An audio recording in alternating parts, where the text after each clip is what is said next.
Hello everyone, welcome to electrical engineering skills.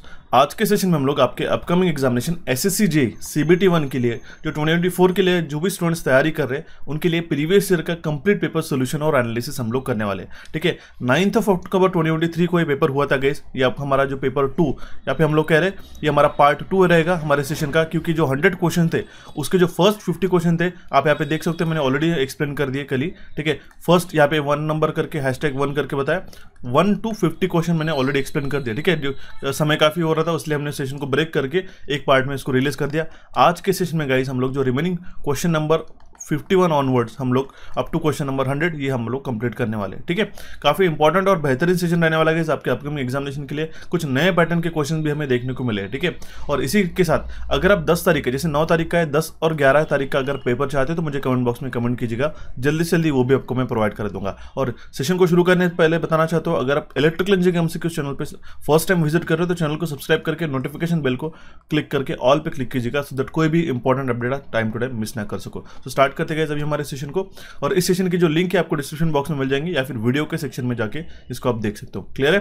साथ ही साथ अगर आप हमारे टेक्निकल और नॉन टेक्निकल एप्लीकेशंस को अगर आपने प्ले स्टोर से डाउनलोड नहीं किया होगा तो आप इसको डाउनलोड कर सकते हो गाइस। नॉन टेक्निकल के लिए कोचिफाई और इलेक्ट्रिकल इंजीनियरिंग एमसीक्यूज, हमारे टेक्निकल कोर्सेज और हमारे ई बुक्स के लिए आप इसको डाउनलोड कर सकते हो। अगर आपके पास आईफोन है तो iOS का भी हमारे पास एप्लीकेशन आ चुका है, तो उसको भी आप उसको एक्सेस कर सकते हो। ओके, साथ ही साथ गाइस व्हाट्सएप चैनल को ज्वाइन कीजिएगा, सो दैट आपको important update time to time मिल सके। सभी के लिंक आपको डिस्क्रिप्शन बॉक्स में प्रोवाइड करके रखे। 2021 के जो दो पेपर हुए थे, एक शिफ्ट 1 में हुआ था गाइस 24 तारीख को, और एक शिफ्ट 2 में भी पेपर हुआ था। ऐसे 200 क्वेश्चन का एनालिसिस हमने एक ही सेशन के अंदर हमने कवर करा दिया। इसकी भी लिंक मैं आपको ऑलरेडी दे दी है, इसको जाके वॉच करना होगा अच्छी तरीके से। दोनों शिफ्ट के काफी इंपॉर्टेंट है। ओके, साथ ही साथ 2022 के जो पेपर है गाइस, ठीक है, ये हमने 14 नवंबर का हमने प्रोवाइड करा दिया पार्ट ए और पार्ट बी में। ठीक है, ये अगर आपने नहीं देखोगे तो इसको भी जाके देखिएगा, सारे सेशंस अवेलेबल है। 2022 के भी जो रिमेनिंग पेपर है वो भी आपको कवर करा दूंगा, लेकिन अभी हम लोग पहले 10 और 11 तारीख की जल्दी से जल्दी कवर अप करेंगे। ठीक है, सो अभी हम लोग बिना किसी तरीके सेशन को शुरू करते हैं और देखते हुए हमारा फर्स्ट क्वेश्चन। ठीक है, first question that means question number 51 है। इसके पहले कि अगर आपने क्वेश्चन नहीं देखोगे तो पार्ट 1 में जाके देखिएगा। देखिए क्या कह रहा है question. The barrier potential can be calculated by dash where symbols have their usual meaning। ठीक है, मतलब कि क्या ये जो आप नोटेशंस बताए गए, ठीक है, एनोटेशंस बताए गए उसके नॉर्मल मीनिंग्स है। ओके, अब देखिएगा बैरियर पोटेंशियल को किस तरीके से कैलकुलेट किया जाता है, यहाँ पे हमें क्वेश्चन में पूछा गया। इसका करेक्ट आंसर होगा हमारा option B, E0 will be equals to KT divide by Q। ठीक है, इस तरीके से E0 equals to KT divide by Q, natural log of ND into NA divided by NI square.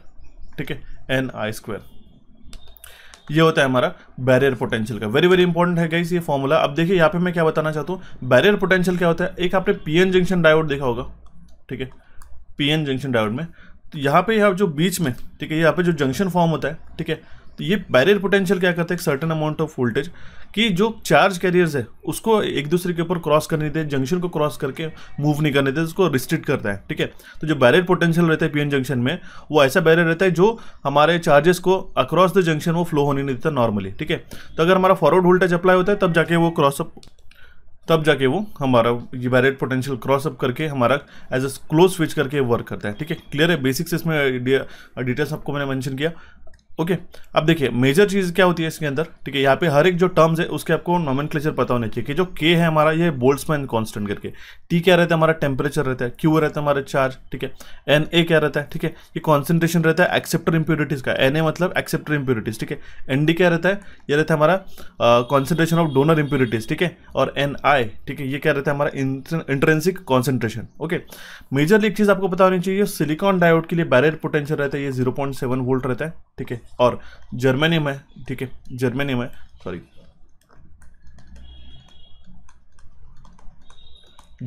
तो उसके लिए हमारा जो है 0.3 वोल्ट रहता है। दोनों वोल्टेज ध्यान में रखिएगा, कहीं से भी एक आध बार यहाँ से क्वेश्चन पूछ सकते हैं। क्लियर है, सिंपल था क्वेश्चन। ठीक है, इस तरीके से क्वेश्चन यहाँ पे पूछा गया था, very very important question. Option B इसका यहाँ पे करेक्ट आंसर निकल के आता है। ठीक है, क्लियर है, बढ़ते हुए हमारे नेक्स्ट क्वेश्चन की ओर गाइस। देखिए क्या कह रहा है, which of the following is true regarding the reciprocity theorem. ठीक है, रेसिप्रोसिटी थ्योरम के रिगार्डिंग इसमें से कौन सा जो स्टेटमेंट है वो करेक्ट है, यहाँ पे पूछा गया।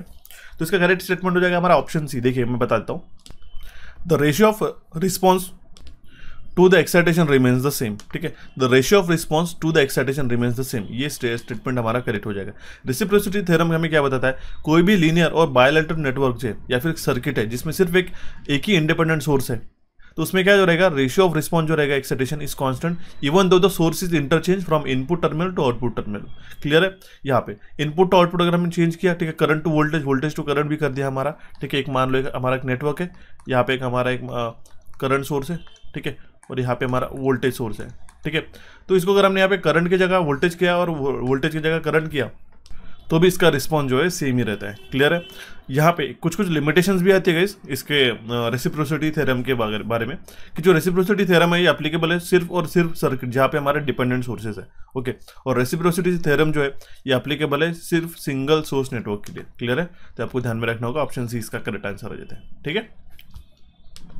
सो बढ़ते हुए हमारे नेक्स्ट क्वेश्चन की ओर गाइस, क्वेश्चन देखिए क्या कर रहा है, in AC series motor the power factor is low because of, ठीक है, एसी सीरीज मोटर में पावर फैक्टर क्यों लो होता है। अब देखिए पावर फैक्टर क्या रहते हैं, cos फाई हम लोग जिसको कहते हैं, ये एक एंगल, ये एक देखिए पावर फैक्टर एंगल क्या रहता है, ये एक एंगल रहता है बिटवीन करंट एंड वोल्टेज, ठीक है, जितना लीड और लैग कर रहा है तो हम लोग इसको डिफाइन कर सकते हैं, जितने एंगल से देखिए यहाँ पे करंट अगर लीड कर रहा है या फिर वोल्टेज अगर लीड कर रहा है तो उन दोनों के बीच का जो फेजर डिफरेंस रहता है उसको हम लोग कहते हैं पावर फैक्टर एंगल, ठीक है, फाई जिसको हम लोग कहते हैं, ठीक है। इससे में ये डिटरमाइन होता है कि सर्किट एक इंडक्टिव डोमिनेंट है या फिर कैपेसिटेंस डोमिनेंट है, ओके, या फिर हमारे पास में सर्किट का बिहेवियर किस तरीके से है, ठीक है, लैगिंग है, लीडिंग है, ये सारी चीज़ें पता होती है। उसी तरीके से एसी सीरीज मोटर में पावर फैक्टर लो क्यों होता है, क्योंकि जो इंडक्टेंस ज़्यादा होता है फील्ड का और आर्मेचर सर्किट का, हमारे पास सारे जो वाइंडिंग्स रहते हैं, ठीक है, वाइंडिंग्स किसके रहते हैं, it is a inductive in nature, ठीक है, इसलिए हमारे पास जो पावर फैक्टर है काफ़ी कम रहता है गैस, और काफ़ी हेवीली वाइंडिंग इस्तेमाल करने के कारण पावर फैक्टर लो रहता है due to the large reactance of the field, ठीक है, reactance of the field,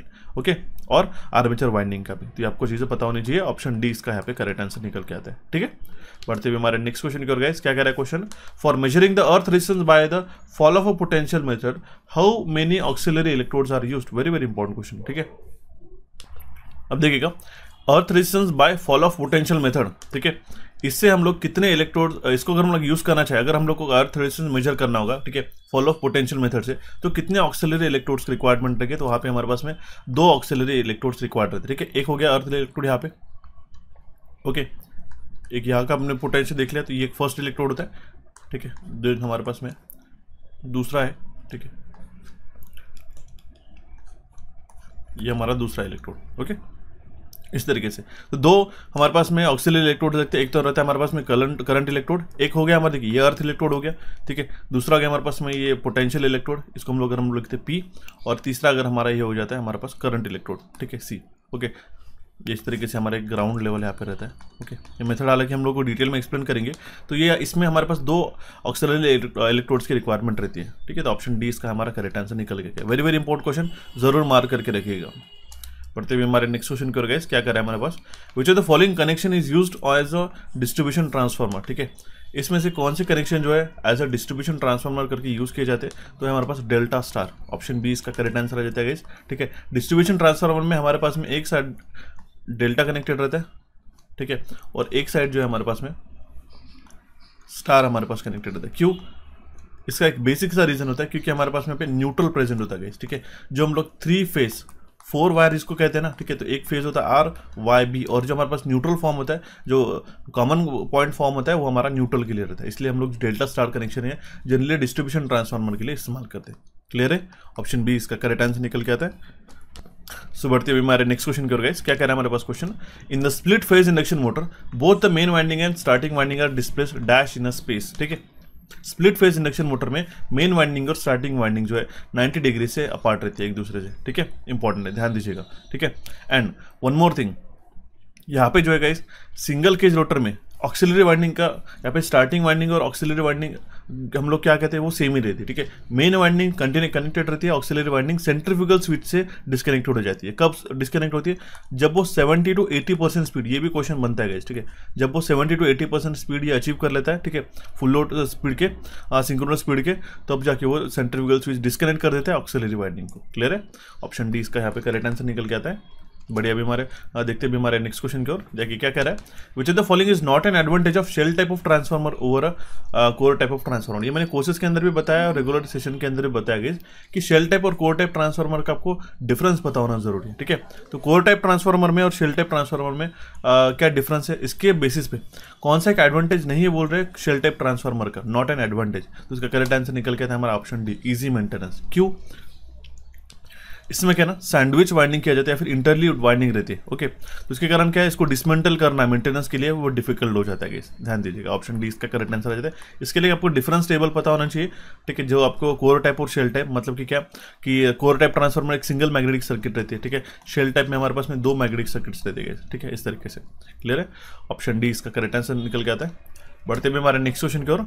next question क्या कह रहा है, permanent magnetic material has a dash retentivity. Question में क्या पूछा गया, परमानेंट मैग्नेटिक मटेरियल में कितनी रिटेंटिविटी रहती है, ये हमें पूछा गया, ठीक है। देखिए ऐसे मटेरियल जिसका हाई रिटेंटिविटी रहता है वो रहता है हमारे पास नियोडायनियम, ठीक है, या फिर सैमेरियम कोबाल्ट। एक चीज आपको बता देता हूँ गाइस, रिटेंटिविटी ऐसी प्रॉपर्टी रहती है मैग्नेटिक मटेरियल की जो कि इसकी जो मैग्नेटिक फील्ड है उसको संभाल के रखता है, स्ट्रांगली रिटेन करके रखता है। रिटेन मतलब क्या होता है, देखिए इसका जो इंग्लिश वर्ड है रिटेन, ठीक है, इसी का मतलब क्या है कि वो उसको जो मैग्नेटिक फील्ड है वो टेम्परेरी नहीं रहती है, स्ट्रांग मैग्नेटिक फील्ड रहती है, वो परमानेंट मैग्नेटिक फील्ड रहती है। इसी का मतलब ये हुआ कि अगर हम लोग एक्सटर्नल मैग्नेटिक फील्ड हटा देते हैं, ठीक है, तो भी उसके अंदर एक basic strong magnetic field present रहती है, ठीक है। एक हाई एक बेसिकली अगर हम लोग देखा जाए तो ये रिटेंटिविटी एक डिजायरेबल प्रॉपर्टी होती है एक मैग्नेटिक मटेरियल की, ठीक है, जो परमानेंट मैग्नेटिक होना चाहिए, सो दैट की क्या है वो जिसमें मैग्नेट जो है उसकी मैग्नेटिक प्रॉपर्टीज को ओवर द टाइम वो छोड़ ना दे। क्लियर है, तो परमानेंट मैग्नेटिक मटेरियल में कितने रिटेंटिव होनी चाहिए, हाई रिटेंटिविटी होनी चाहिए। ऑप्शन सी इसका करेक्ट आंसर आ जाता है। कॉन्स्टेंट ऑप्शन नहीं आएगा, लो तो गलत हो जाएगा, जीरो भी नहीं होगा। जीरो है इसका मतलब कि कुछ भी इसमें मैग्नेटिज्म ही नहीं है। क्लियर है, ऑप्शन सी इसका करेक्ट आंसर है। नेक्स्ट क्वेश्चन होता है गाइस हमारे पास में थोड़ा सा न्यूमेरिकल है, ओके, देखिएगा। क्वेश्चन नंबर है 59। क्या कह रहा है, voltage of 230 at an angle of 60 degrees applied to a current offering an impedance of a 10 + J10 ohm, find the expression for the current flowing through the circuit in a polar form. Polar to rectangular पे question बन रहा है, मैं आपको एक image ही दे देता हूँ, ठीक है, उसको आप जाके वॉच कीजिएगा, मैं आपको सेशन रिकमेंड करूंगा, काफी इंपॉर्टेंट है, ठीक है। अब देखिए पोलर टू रेक्टेंगुलर का एक सेशन में आपको एक्सप्लेनेशन के बाद में आपको दिखा दूंगा, वो जाके जरूर वॉच कीजिएगा, इंपॉर्टेंट है, ठीक है। वोल्टेज क्या गया हमारे पास में, वो है हमारे पास 230 at an angle of 60 degree है, ओके। और हमारे पास में जो इम्पिडेंस है, ठीक है, applied to current offering an impedance, ठीक है, 10 + J10 ओम्स है, ठीक है। जेड का वैल्यू हमारे पास में 10 + J10 ओम्स, ठीक है। यहाँ पे देखिए voltage of 230 at an angle of 60 degree is applied to a current offering an impedance of 10 + J10, ठीक है। तो ये जो एक्सप्रेशन है ये हमारे पास इम्पिडेंस है, तो हमारे पास एक्सप्रेशन पूछा गया करंट का पोलर फॉर्म में। ये बात ध्यान दीजिएगा कि क्वेश्चन को समझना भी आजकल बहुत डिफिकल्ट कर देते हैं काफी बार एग्जामिनर, ये बात आपको पता होनी चाहिए। अगर हम लोग करंट को निकालना चाहते हैं तो हमारे पास एक है पोलर में और एक है रेक्टेंगुलर में, तो इसको कन्वर्ट करना पड़ेगा इनटू द पोलर इटसेल्फ, ठीक है। तो इसका करेक्ट इसको हम लोग कन्वर्ट कर देते हैं, ये क्या हो जाएगा 10√2 at an angle of 45 degree, ठीक है। ये हो गया हमारे पास इंपॉर्टेंस इसके अंदर कन्वर्ट। क्लियर है, क्योंकि अगर हमारे पास में जो रेक्टेंगुलर फॉर्म है, ठीक है, वो हमारे पास में x + IY, ओके। अगर हम उसको कन्वर्ट करते हैं तो a का वैल्यू और फाई का वैल्यू हम निकालना रहता है, तो a का जो है देखिए, अब मैं सिंपल बता दूँ, x + IY को अगर में कन्वर्ट करना होगा, ठीक है, a at an angle of theta पे, ठीक है। तो क्या होगा हमारे पास में a का जो वैल्यू है ये हमारा निकलेगा √(x² + y²), ओके। और थीटा, ठीक है, थीटा का वैल्यू क्या रहेगा tan इनवर्स ऑफ x और tan inverse of y/x, tan inverse of y/x। तो इसी से हमारा जो कन्वर्ट करके आता है ये ध्यान में रखिएगा, दोनों भी कन्वर्जन, ओके। और अगर देखिए पोलर में है, पोलर टू अगर रेक्टेंगुलर जाना होगा तो क्या करेंगे आप, ठीक है, अभी मैंने क्या बताया था आपको, ठीक है, रेक्टेंगुलर टू पोलर बताया, ठीक है। अगर आपको पोलर टू रेक्टेंगुलर आना है फिर से, ठीक है, that means a + a at an angle of theta दिया गया है, ठीक है। और अगर आपको रेक्टेंगुलर में पूछा गया वैल्यूज तो आपको क्या करना होगा, x का वैल्यू किस तरीके से निकले, x will be equal to क्या हो जाएगा a cos ऑफ, ठीक है, थीटा, और y का वैल्यू क्या हो गया a sin ऑफ, ठीक है, a sin ऑफ थीटा। इस तरीके से कन्वर्जन ध्यान में रखना होगा फिर, ठीक है। क्लियर है, अब देखिए इस क्वेश्चन को हम लोग कैरी फॉरवर्ड करते हैं। क्या आएगा, i का value i will be equal to 230 at an angle of 60 degree divided by 10√2 at an angle of 45 degree. अब देखिए होता क्या कि ये यहाँ पे डायरेक्टली डिवीजन हो जाता है और एंगल्स का यहाँ पे सब्सट्रैक्शन होता है। क्लियर है, तो इसका डिवीजन करने के बाद हमारे पास जो वैल्यू आती है 16.3, और यहाँ पे 60 माइनस 45, यहाँ पे कितना आता है at an angle of 15 degree. Okay, correct answer क्या निकल के आएगा? Option D. अब देखिए, आपके एक मन में एक डाउट होगा कि यहाँ पे एक लैगिंग भी है और यहाँ पे लीडिंग भी है। सर आपने कैसे डिफाइन किया कि दोनों भी तो वैल्यू सेम है, हम लोग ऑप्शन ए भी मार्क कर सकते हैं। देखिए, ये मैं क्लियर कर देता हूँ आपको, यहीं पे इंपॉर्टेंट है। अगर हम लोग एज अ वोल्टेज को रेफरेंस लेते, ठीक है, वोल्टेज रेफरेंस हो गया जिसका मैग्नीट्यूड है 16 वोल्टेज का मैग्नीट्यूड है 230, ठीक है, क्लियर है। इसके एंगल में कितना डिफरेंस आया, ठीक है, इसके एंगल में कितना डिफरेंस आया, यहाँ पे एंगल में डिफरेंस था 45 डिग्री का, मैंने गलती से 15 डिग्री, ठीक है, ये करंट है। अभी देखिए यहाँ पे मैं एक चीज़ क्लियर कर देता हूँ, यहाँ पे जो करंट है गाइस, करंट का जो मैग्नीट्यूड आया है, ठीक है, वो है हमारे पास में 16.3 at an angle of 15 degree. Voltage का जो है हमारे पास में, वोल्टेज का ऑलरेडी गिवन है गाइस, यहाँ पे देख सकते हो, जो कि हमारे पास 230 at an angle of 60 degree, और करंट का है हमारे पास में 16.3 at an angle of 15 degree.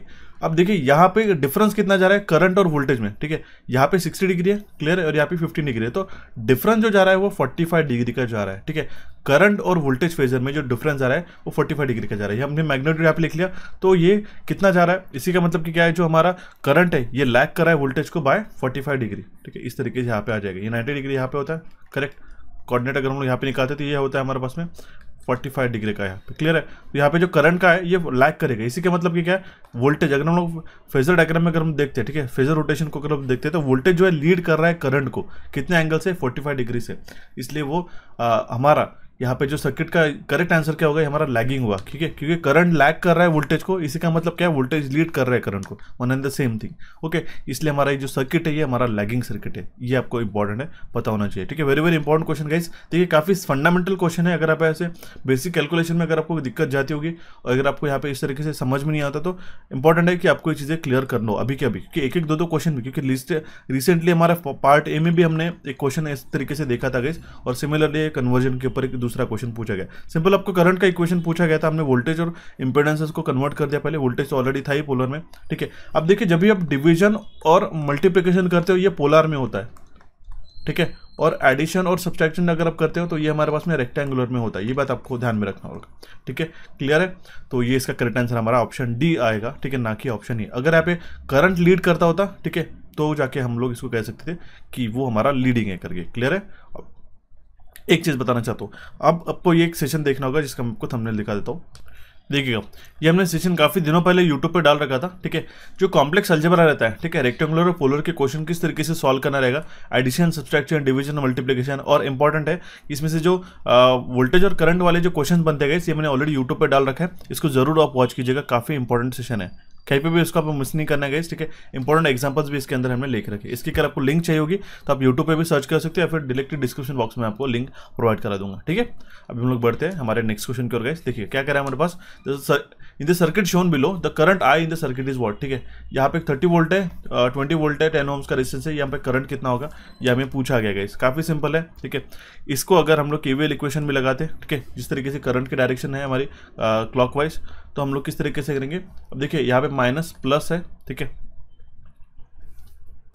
Then हमारे पास में यहाँ पे फिर से माइनस प्लस है, तो इन दोनों को ये अपोजिशन में गए, ठीक है, ये एडिंग नहीं कर रहे, ठीक है, तो इसलिए अपोजिट। अगर हम लोग बैटरी को अगर हम देखते थे बेसिक है इस तरीके से, ठीक है, ये प्लस माइनस होता है, प्लस माइनस होता है, हम लोग इसको एडअप करते हैं दोनों को, ठीक है। यही अगर आपको इस तरीके से देखने को मिलता है, ठीक है, यहाँ पे नेगेटिव और यहाँ पे पॉजिटिव, नेगेटिव पॉजिटिव, तो यहाँ पे जो डोमिनेंट वोल्टेज रहेगा वो हमारा ज़्यादा रहेगा, वो पॉजिटिव रहेगा। अभी हमारे पास में ये वोल्टेज कितना है, 30 वोल्ट है, ठीक है। इक्वेशन किस तरीके से बनेंगे, 30 + 10 आए -20 will be equals to 0, okay. तो यहाँ पे 30 - 20 की कितना जाएगा, 10, ठीक है, इज इक्वल्स टू -10 आई, ठीक है। आई का वैल्यू -1 एम्पियर आ जाएगा, ठीक है। ऑप्शन ए इसका करेक्ट आंसर। देखिए ऑप्शन काफी सिमिलर से और एक दूसरे के करीब है, -1 और 1, ठीक है, सिर्फ एक साइन का डिफरेंस है, या फिर काफी कंफ्यूजन होता है, जरूर ध्यान दीजिएगा, क्लियर है। ऑप्शन ए इसका करेक्ट आंसर निकल के आता है। बढ़ते हुए हमारे नेक्स्ट क्वेश्चन की ओर गाइस। क्वेश्चन क्या कह रहा है, advantage of stationary armature of a synchronous machine क्या होता है, ठीक है। आर्मेचर को हम लोग स्टेशनरी रखते हैं, ठीक है, सिंक्रोनस मशीन में, क्लियर है। आर्मेचर कहाँ पे रहता है, ठीक है, आर्मेचर रहता है हमारे पास में स्टेटर साइड पे, क्लियर है, आपको पता होगा। और रोटर साइड पे क्या होता है, ठीक है, ये हमारा फील्ड रहता है, ये जनरली अपोजिट रहता है। ऐसा क्यों होता है, क्योंकि आर्मेचर का जो वाइंडिंग रहता है गाइस, ठीक है, ये हमारा काफी हेवी वाइंडिंग रहता है, और इसको अगर हम लोग रोटेशन में रखें तो उतना हम लोग प्रॉपरली कम्यूटेट नहीं कर पाएंगे, या फिर हम लोग कहेंगे उतना वो बैलेंस आउट नहीं कर पाए, ठीक है। इसलिए परफेक्ट मैकेनिकल बैलेंस को रिटेन करने के लिए हम लोग इसको आर्मेचर जो है उसको स्टेशनरी रखते हैं सिंक्रोनस मशीन के। तो perfect mechanical balance is obtain on a stator winding, इसलिए इसका करेक्ट आंसर आ गया हमारे पास ऑप्शन डी। देखा जाए तो हमारे पास नंबर ऑफ स्लिप रिंग की भी रिक्वायरमेंट जो होती है गाइस, ठीक है, वो भी हमारी कम हो जाती है। क्यों? क्योंकि डीसी सप्लाई के लिए जो फील्ड अगर हम लोग रोटर पे रखते हैं, ठीक है, तो यहाँ पे सिर्फ 2 ही डीसी कनेक्शन लगेगी, प्लस और माइनस, ठीक है। अगर हम लोग instead of 3 phase synchronous machine है तो यहाँ पे 3 फेजेस लगेंगे, इसलिए। और इसके काफ़ी एडवांटेजेस भी आपको पता होना चाहिए स्टेशनरी आर्मेचर के, ठीक है। हम लोग डायरेक्टली लोड कनेक्ट कर सकते हैं। स्टेशनरी अगर आर्मेचर है, मान लो ये हमारा स्टेटर हो गया, ठीक है, तीनों भी वाइंडिंग्स है, तो हम लोग इसको किसी भी मैकेनिकल कनेक्शन के, किसी भी रोटेशनल कनेक्शन के डायरेक्टली सॉलिड कनेक्शन ले सकते हैं। वही अगर हम लोग रोटेट कर रहे हैं इसको, तो उसके लिए स्लिप रिंग की रिक्वायरमेंट रहती है। और यहाँ पे काफ़ी बार हैवी स्पार्किंग भी हमें देखने को मिल सकता है, इतने बड़े करंट को अगर हम लोग रेगुलेट कर सकते हैं तो, ठीक है। तो ये काफ़ी बेसिक सिग्निफिकेंट उसका डिफरेंस रहता है। ओके, ऑप्शन डी इसका यहाँ पे हमारा करेक्ट आंसर निकल के आता है। बढ़ते हुए हमारे नेक्स्ट क्वेश्चन की ओर guys, question very very important है, ठीक है। मैंने आपको काफ़ी बार कहा था गाइस, ठीक है, कि हमारे पास में सीआरओ से वगैरह जुड़े हुए काफ़ी सारे क्वेश्चन हमें पूछे जाते हैं करके, ठीक है। तो उसी से जुड़ा हुआ क्वेश्चन है, horizontal amplifier should be design for, ठीक है। हॉरिजॉन्टल एम्पलीफायर किसके लिए यूज़ किया जाता है, हमें यहाँ पे क्वेश्चन में पूछा गया। ओके, ये हम लोग high amplitude signal with a low rise time, इसके लिए हम लोग हॉरिजॉन्टल एम्पलीफायर का इस्तेमाल करते हैं। ये सीआरओ से जुड़ा है गाइस, ठीक है। काफ़ी आजकल फेवरेट हो चुका है सीआरओ ये टॉपिक, आपको जरूर अच्छी तरीके से पढ़ के जाना होगा, ठीक है। किस तरीके से इसमें वर्टिकल हॉरिजॉन्टल डिफ्लेक्शन प्लेट्स रहती है, और इसका पहली बात तो ब्लॉक डायग्राम ही आपको अच्छी तरीके से पता होना चाहिए। क्लियर है? ऑप्शन डी इसका यहाँ पे करेक्ट आंसर निकल के आता है। नेक्स्ट क्वेश्चन है guys, a substation is facility that transmits and distributes electricity, it serves as a intermediatory between electricity plants and end users, ठीक है। Which are the following statement about substation is incorrect. Statement से जुड़े हुए statement, substation से जुड़े हुए statement जो है यहाँ पे 4, उसमें से कौन सा इनकरेक्ट है, गलत है, पूछा गया है, ठीक है। पहला है at the point of interconnection between the 2 distinct transmission voltages transformer में भी installed in a substation, correct है। अगर 2 अलग अलग वोल्टेजेस है तो हम लोग ट्रांसफार्मर का इस्तेमाल कर सकते हैं। यहाँ पे ऑल ऑफ दिस है, तो यहाँ पे हम लोग पढ़ने के बाद बता सकते हैं इसको। Rotary converter are also used in a railway substation, correct है। रोटरी कन्वर्टर का इस्तेमाल किया जाता है रेलवे सबस्टेशन में। नेक्स्ट है हमारे पास में डोमेस्टिक कंज्यूमर में also connect directly to the main transmission network, ये ऐसा हो सकता है। आप मुझे बताइएगा आपके घर के बाहर जो बड़े बड़े ट्रांसमिशन टावर्स है उससे आप डोमेस्टिक सप्लाई ले सकते हैं क्या? नहीं, वो डिस्ट्रीब्यूशन के थ्रू ही आता है, इसलिए हमारा ये स्टेटमेंट गलत हो जाएगा, हमारा ऑप्शन डी। ओके, बढ़ते हुए हमारे नेक्स्ट क्वेश्चन की ओर। क्या कह रहा है question, the ability of a capacitor to store a charge does not depend upon, very very important question, ठीक है। कैपेसिटर जो होता है हमारा, एक जो कैपेसिटर है हमारा, ठीक है, उसके अंदर जो चार्ज स्टोर करने की जो कैपेसिटी है, ठीक है, एबिलिटी है, वो कौन से फैक्टर के ऊपर डिपेंड नहीं करती है, ये आपको पता होना चाहिए। तो आपको पता है ये चीज़ है आपको कि फॉर्मूला, आपको एक चीज़ पता होना चाहिए कि क्लियर है, एप्सिलॉन ए बाय डी, ये फॉर्मूला आपको पता होना चाहिए इसमें, ठीक है। कि इसमें क्या है, एप्सिलॉन क्या है, परमिटिविटी होती है, ए क्या होता है, एरिया ऑफ प्लेट है, डी जो है डिस्टेंस बिटवीन प्लेट है।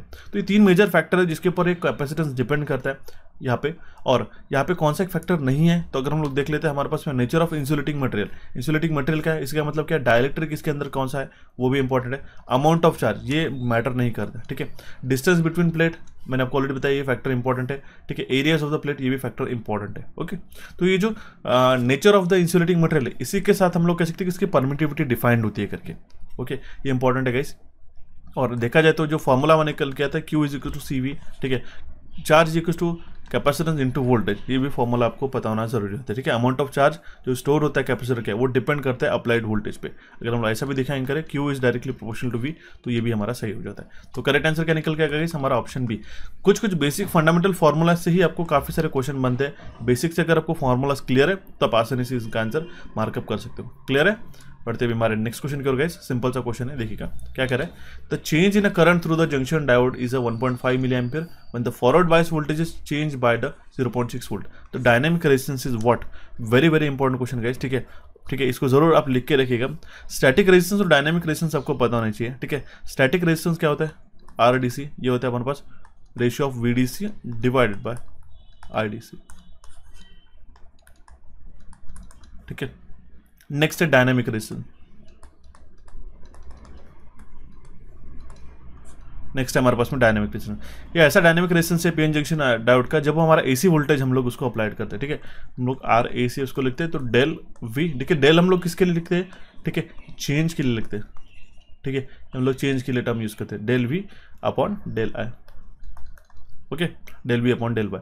तो डेल ही वी जो है हमारे पास 0.6 वोल्ट से चेंज हो रहा है और करंट जो है हमारे पास 0.5 एम्पीयर से चेंज हो रहा है। तो हम लोग इसको डायरेक्टली आंसर लिख लेते, सब्स्टिट्यूट कर लेते, 0.6 डिवाइड बाय 1.5 इंटू 10⁻³ क्यों? क्योंकि यहाँ पे मिली एम्पेयर है। ओके, तो हम लोग इसका करेक्ट आंसर निकालेंगे तो 0.6 इंटू यहाँ पे 10⁻³ अगर हमारे न्यूमरेटर में लेके जाते हैं तो उसको हम लोग 1000 लिखते हैं, ठीक है, और डिवाइड है 1.5, ओके, डिवाइड बाय 1.5। ये पॉइंट अगर हम लोग हटा देते हैं यहाँ पे 0 हम लोग कट कर सकते हैं, ठीक है।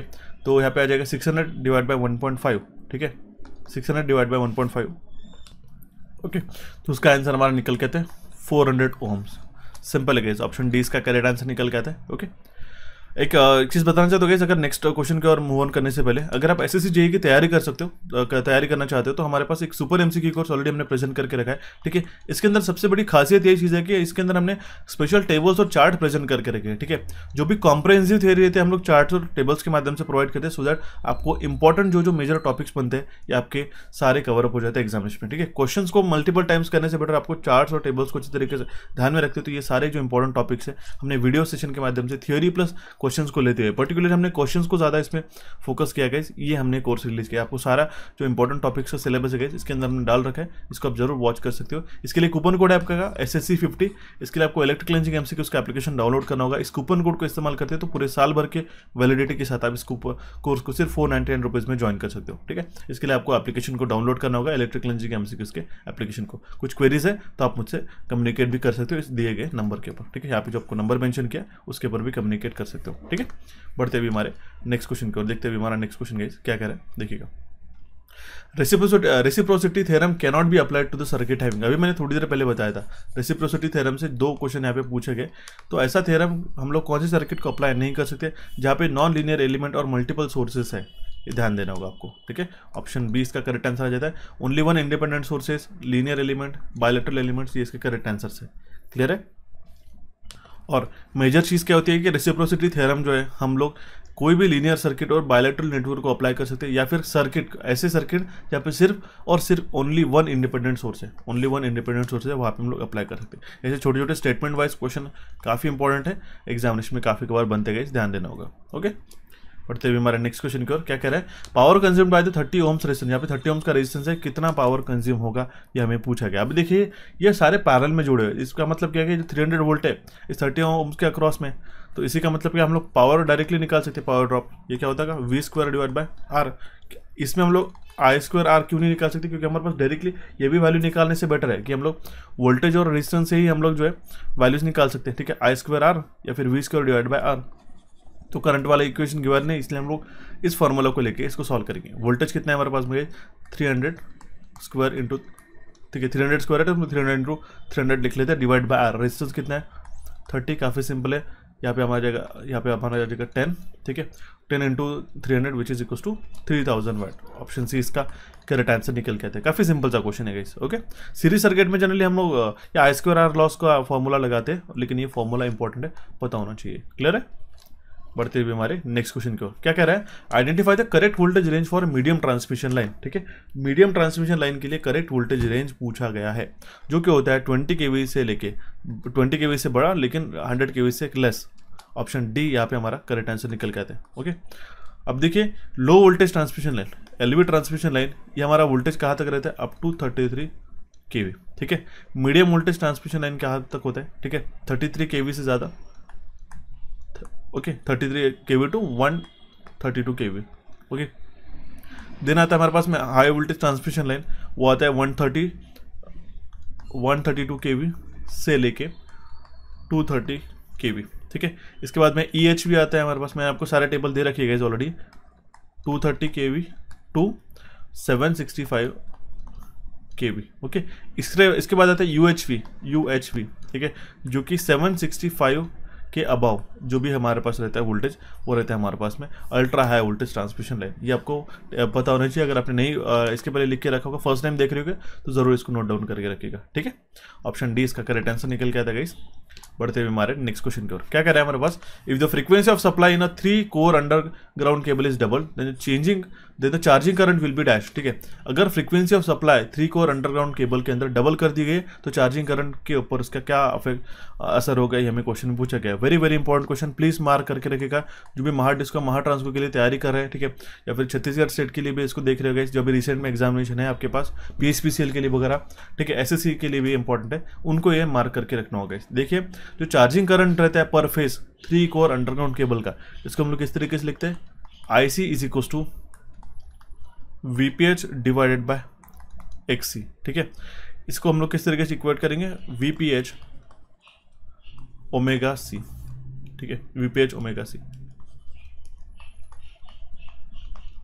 VPH omega C।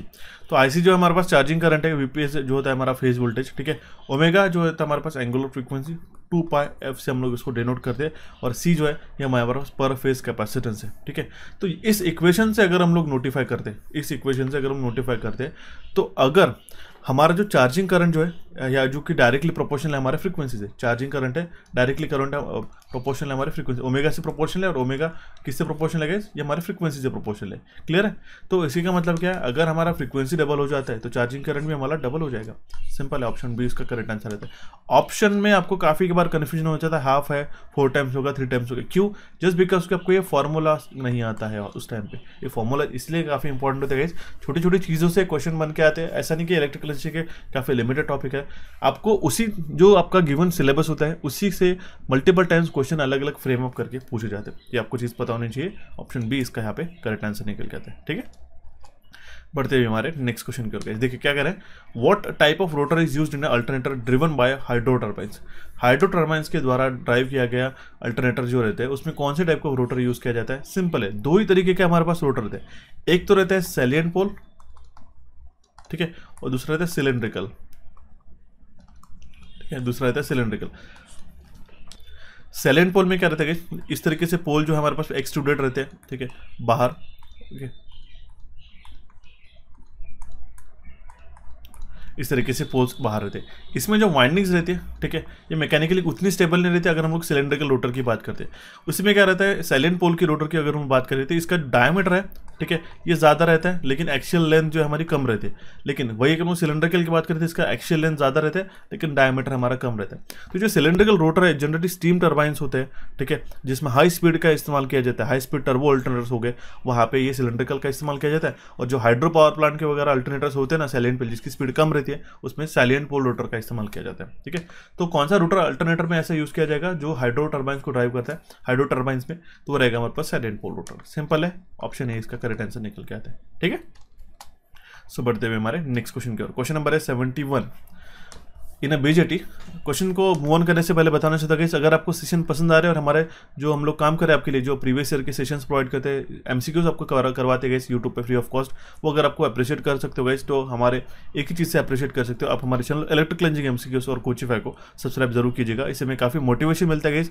एक आपका किया गया लाइक हमें उसी तरीके से हमें मोटिवेट करता है, जिसको हम लोग क्विकली आपके लिए एक नया सेशन प्रोवाइड कर सकेंगे। ठीक है, इसलिए ये 2 वे कम्युनिकेशन है, आप जितना आपका लाइक शेयर करोगे, सब्सक्राइब करोगे, इसी तरीके से हम लोग मोटिवेटेड रहते हैं और इसी तरीके से क्वालिटी और अफोर्डेबल कंटेंट हम लोग आपके लिए टाइम टू टाइम क्रिएट करते रहते हैं। तो जरूर सब्सक्राइब कीजिएगा, इस नोटिफिकेशन बेल को क्लिक करके ऑल पे क्लिक कीजिएगा और टेलीग्राम चैनल से भी जुड़े रहेगा, सो दैट इंपॉर्टेंट अपडेट आप टाइम टू टाइम इंस्टेंटली मिल सको। ठीक है, जैसे हमने आपको बताया, जैसे हमने हमारा कल का सेशन लिया था 50 क्वेश्चन का, जिस तरीके से अपने आपका रिस्पॉन्स बताया, उसी तरीके से जल्दी से जल्दी हमने ऑप्शन या हमारा जो पार्ट भी है वो भी हमने रिलीज कर दिया। ये सारा डिपेंड करता है आपके रिस्पॉन्स के ऊपर, तो जरूर इसमें पार्टिसिपेट कीजिएगा। सब्सक्राइब करने के लिए कुछ भी आपको टाइम नहीं लगता, एक रेड बटन होती है उसको क्लिक करके आपको छोड़ देना होता है, जिससे हमें काफ़ी मोटिवेशन मिलता है, ये बात समझिएगा। ठीक है, एक क्रिएटर के लिए काफ़ी बड़ी एक वैल्यू होती है, इसको छोटे छोटे सब्सक्रिप्शन और एक लाइक। ठीक है, देखिएगा, मूव ऑन करते हैं हमारे क्वेश्चन की ओर। क्या कह रहे हैं, in BJT for common emitter configuration the input characteristics are represented by plot between which of the following parameters. ठीक है, कॉमन इमिटर कॉन्फ़िगरेशन में इनपुट कैरेक्टरिस्टिक्स कौन से 2 वैल्यूज़ के बीच में हम लोग प्लॉट करते गए। सिंपल है, ठीक है, VB और IB के बीच में, क्यों, कॉमन इमिटर है। ठीक है, यहाँ पे जो है इमिटर है हमारा कॉमन किया जाता है। ठीक है, ओके, इमिटर को हम लोग किस तरीके से डिफाइन करते हैं, यहाँ पे एरो रहता है। ठीक है, ये होता है हमारे पास बेस, ये होता है कलेक्टर और ये होता है इमिटर। ये इमिटर हमारा कॉमन रहता है टर्मिनल, ठीक है, between input side and output side. तो हमारे पास में जो इनपुट वोल्टेज क्या रहेगा हमारे पास में VB रहेगा, ठीक है, और आउटपुट वोल्टेज कितना रहेगा हमारे पास वो रहेगा हमारे पास में VC, ठीक है। लेकिन यहाँ पे इनपुट कैरेक्टरिस्टिक्स की बात करें तो इनपुट यहाँ पे करंट कौन सा होगा, ये होगा हमारा बेस करंट, क्लियर है, IB बेस करंट होगा, और इनपुट वोल्टेज कितना होगा हमारे पास VB, इसलिए इसका करेक्ट आंसर निकल के आता है हमारा ऑप्शन ए, ठीक है। पढ़ते हुए हमारे नेक्स्ट क्वेश्चन की ओर गाइस, देखिएगा क्या कह रहा है हमारे पास next question. The current through the 2 ohm resistance is what, 2 ohm में से रेजिस्टेंस में से जो करंट फ्लो होगा वो कितना होगा। अब देखिए यहाँ पे 36 एम्पियर का जो हमारे पास करंट सोर्स है, 1 ओम का रेजिस्टेंस है, यहाँ पे 7 ओम का रेजिस्टेंस है, पॉइंट है टर्मिनल्स ए और बी यहाँ पे। अब देखिए काफ़ी इंटरेस्टिंग और सिंपल है, यहाँ से जो करंट फ्लो हो रहा है 36 एम्पियर का, ये यहाँ तक आएगा, ये सेम ही रहेगा, यहाँ पे कोई डिवाइड हो रहा है कि नहीं, मतलब कि क्या यहाँ पे 7 एम्पियर से यहाँ तक आने वाला करंट कितना रहेगा, 36 एम्पियर रहेगा। लेकिन यहाँ से एक करंट इधर जाएगा और एक करंट यहाँ पे जाएगा। हम लोग करंट डिवीजन रूल, ठीक है, करंट डिवीजन रूल हम लोग यहाँ पे लगा सकते हैं, ठीक है। किस तरीके से, अगर हमें 2 ओम्स के रेजिस्टेंस में से करंट फाइंड आउट करना होगा, I2 Om is equal to क्या होगा, हमें अपोजिट रेजिस्टेंस लेना होगा, ठीक है। अपोजिट रेजिस्टेंस 1 ओम, इन दोनों का addition 1 + 2 multiplied by total current, total supplied current कितना है 36 एम्पियर है, तो यहाँ पे आ जाएगा 36, ठीक है। तो 36 डिवाइड बाय 3, इसी का मतलब कितना आ जाएगा 12 एम्पियर, ओके।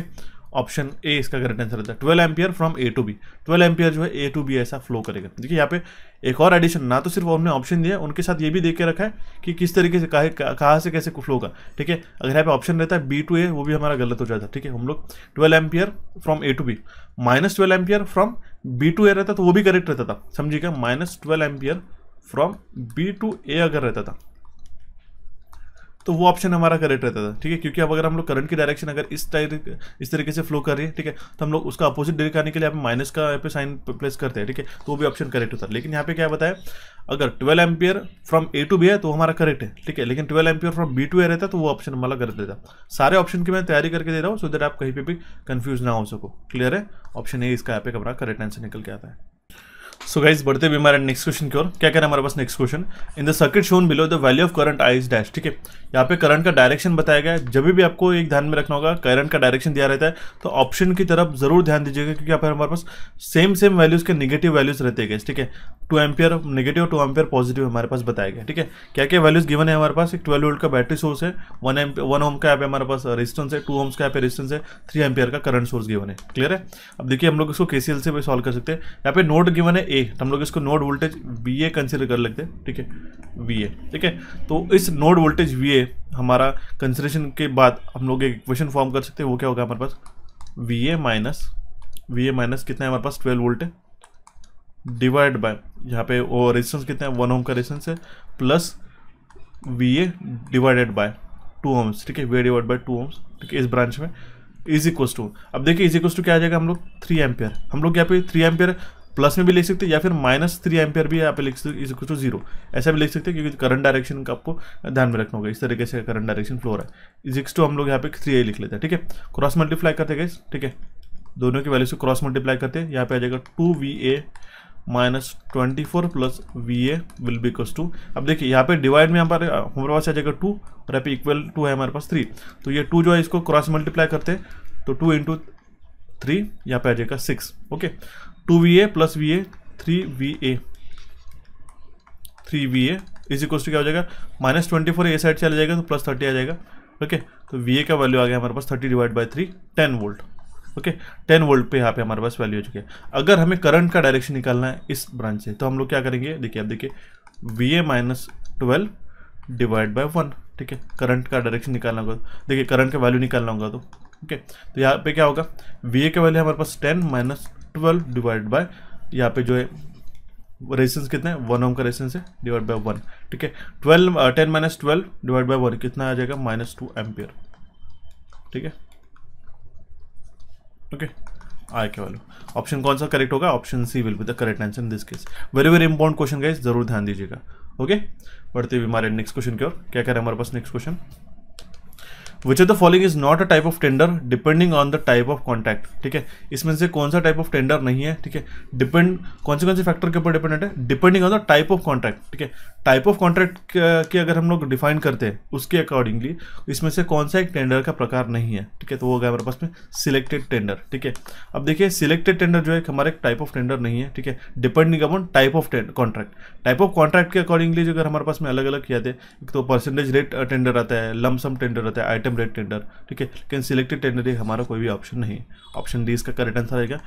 काफ़ी इंपॉर्टेंट है गाइस, ये टेंडर के ऊपर काफ़ी सारे क्वेश्चन पूछे जा रहे हैं। अगर आप चाहते हो एक टेंडर से रिलेटेड जुड़े हुए कुछ इंपॉर्टेंट एमसीक्यूज में प्रोवाइड कर दूंगा, तो जरूर मुझे बताएगा, ये आपको मैं जल्दी से जल्दी प्रोवाइड कर दूंगा। क्लियर है? Option D will be the correct answer in this case. बढ़ते हुए हमारे नेक्स्ट क्वेश्चन की ओर गाइस। क्वेश्चन क्या कह रहा है, which of the following is not a desirable property for the insulating material used in underground cable. Underground cable में जो भी इंसुलेटिंग मटेरियल यूज किए जाते हैं उसकी कौन सी डिजायरेबल प्रॉपर्टी नहीं है, मतलब कि हमें प्रॉपर्टी नहीं चाहिए। ठीक है, तो वो हाइग्रोस्कोपिक। ठीक है, उसमें पानी का जो ये है, ठीक है, एब्सॉर्प्शन होना चाहिए क्या, नहीं, वो नॉन हाइग्रोस्कोपिक होना है, इसलिए इसका करेक्ट आंसर आता है हमारे पास ऑप्शन डी। इंसुलेशन रेजिस्टेंस ज़्यादा होना चाहिए, डाइलेक्ट्रिक स्ट्रेंथ उसकी ज़्यादा होनी चाहिए, नॉन इन्फ्लेमेबल होना चाहिए, मतलब कि ज्वलनशील नहीं होना चाहिए वो, लेकिन हाइग्रोस्कोपिक बोला गया, it should be non hygroscopic, तब जाके वो हमारा ऑप्शन करेक्ट रहता था, लेकिन नॉट बोला है तो हमारा ऑप्शन डी जो है करेक्ट आंसर आ जाता है। क्लियर है? पढ़ते हुए हमारे नेक्स्ट क्वेश्चन कर गए। सिंपल सा क्वेश्चन है, देखिएगा। विच of the following statement is false in association with a synchronous motor applications. ठीक है, इनमें से दिए गए 4 स्टेटमेंट में से कौन सा स्टेटमेंट जो है वो फॉल्स है। ओके, तो पहले ऑप्शन हम लोग पढ़ लेते हैं, synchronous motor is highly suitable for low power output below 40 kilowatt in a medium speed range. ठीक है, अब देखिए ये क्वेश्चन जो है एज मैं आपको होमवर्क करके देता हूँ, इसका करेक्ट आंसर मुझे कमेंट बॉक्स में कमेंट कीजिए। काफी इंटरेस्टिंग क्वेश्चन है गाइस, हम लोग नेक्स्ट सेशन में इसको जरूर ले लेंगे। ठीक है, छोटा सा टास्क है। क्वेश्चन क्या है, which of the following statement is false in association with the synchronous motor applications. Okay, so बढ़ते हमारे नेक्स्ट क्वेश्चन की ओर। क्वेश्चन क्या कर रहे हैं हमारे पास, which of the following statement is accurately describes voltage drop due to armature leakage reactance in alternator on load. ठीक है, इनमें से कौन सा स्टेटमेंट है डिस्क्राइब करता है voltage drop due to armature leakage reactance in an alternator on load. तो वो है हमारे पास, the voltage drop due to armature leakage reactance increases with increase in a load. ये इंपॉर्टेंट है, ध्यान में रखना होगा, जो वोल्टेज ड्रॉप होता है आर्मेचर लीकेज रिएक्टेंस के कारण वो बढ़ जाता है with increase in a load. ठीक है, ऑप्शन डी जो है हमारा यहाँ पे करेक्ट आंसर निकल के आता है। क्लियर है?